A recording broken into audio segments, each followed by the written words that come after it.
Welcome to Blizzard Fire. We hope this video helps fire up your solution. You start by confirming the wall paint holds. Test a hidden corner and wait 5 minutes. Once confirmed, score the sticker surface gently with a utility blade or perforation tool to let heat and solvent penetrate. Do not gouge the wall. Then heat the sticker with a steam iron or heat gun on low, keeping the tool about 6 to 8 inches away and moving continuously.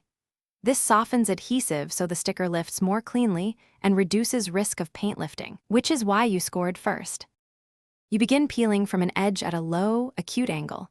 Use a plastic scraper or old credit card to lift without damaging paint.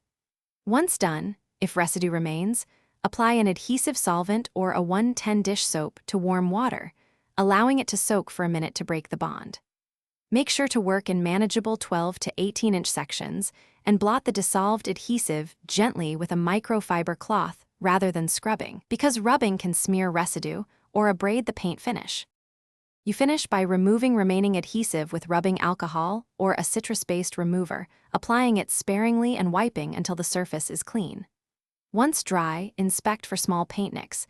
Make sure to sand lightly if needed and touch up with matching paint using a small brush. If a stubborn stain or damage occurs, consider a full patch and prime before repainting.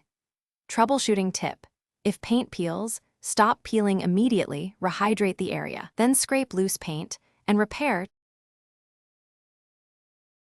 Thanks for watching. If you found this helpful, don't forget to like and subscribe.